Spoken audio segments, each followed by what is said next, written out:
Hi guys, welcome to my YouTube channel. আজকে একটা নতুন রেসিপি নিয়ে আসছি। মিষ্টি আলুর মিষ্টি বানাবো।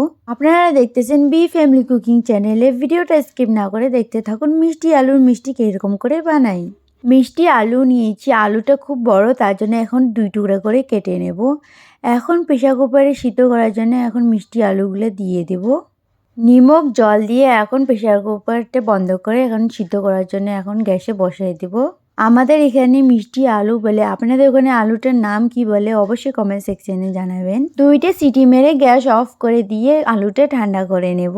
ঠান্ডা হয়ে গেছে, এখন প্রেসার কুকার থেকে আলুটা এখন বের করে নেব। আলুর খোসাগুলো এখন ছাড়িয়ে নেব। সবগুলোর খোসা ছাড়িয়ে নিয়েছি। এখন আলুটা এখন হাত দিয়ে এখন ম্যাশ করে নেব। আলুটা ভালো করে ম্যাশ করে নিয়েছি। এখন 2 চামচ ময়দা দিয়ে দেব। ময়দা দিয়ে এখন ভালো করে মেখে নেব। ময়দা দিয়ে ভালো করে মেখে নিয়েছি। এখন মিল্ক পাউডার দিয়ে ভালো করে মেখে নেব। মাখার সময় একটু হাতে লেগে যাবে, কিছু না, হাতটা ধুয়ে ঘি বা তেল মেখে লাড্ডুটা সে বানিয়ে নেবেন, হয়ে যাবে। ভালো করে মেখে নিয়েছি। এখন হাতটা ভালো করে ধুয়ে একটু তেল মেখে এখন লাড্ডু শেপ বানিয়ে নেব। সব লাড্ডুগুলো বানিয়ে নিয়েছি। এখন কড়াইতে সাদা তেল গরম করে নিয়েছি। লাড্ডুগুলো এখন তেলের মধ্যে একটা একটা করে দিয়ে দেব। লো ফ্লেমে আস্তে আস্তে লাড্ডুগুলো ভেজে নেব। লাড্ডুগুলো গোল্ডেন ব্রাউন করে ভেজে নেব।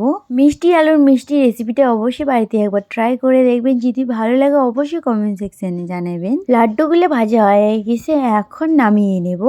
এখন শিরা বানাবো, তার জন্য কড়াই বসিয়ে দিয়েছি। 1 কাপ চিনি আর 1 কাপ জল দিয়ে দেব। নাড়াচাড়া করে এখন চিনিটা ভালো করে গলে নেব। চিনিটা ভালো করে গলে গেছে, এখন এলাচ পাউডার দিয়ে দেব। শিরাটা ভালো করে যতক্ষণ আটাটা হয় না ততক্ষণ জাল দিতে থাকবো। শিরাটা ভালো করে আটাটা হয়ে গেছে, এখন ভেজে রাখা আর লাড্ডুগুলো দিয়ে দেব শিরাতে। এখন লাড্ডুটা ভালো করে মিক্স করে হয়ে গেছে, এখন প্লেটে সার্ভ করে নেব। মিষ্টি আলু মিষ্টিটা খাইতে খুব দারুণ হয়েছে। আপনারা অবশ্যই বাড়িতে এবার ট্রাই করে দেখবেন। যদি ভালো লাগে অবশ্যই কমেন্ট সেকশনে জানাবেন। মিষ্টি আলু মিষ্টি রেসিপি হয়ে গেছে। রেসিপিটি যদি ভালো লাগে অবশ্যই বাড়িতে একবার ট্রাই করে দেখবেন। লাইক করবেন, শেয়ার করবেন, কমেন্ট করবেন, সাবস্ক্রাইব করবেন। ভিডিওটা দেখার জন্য ধন্যবাদ।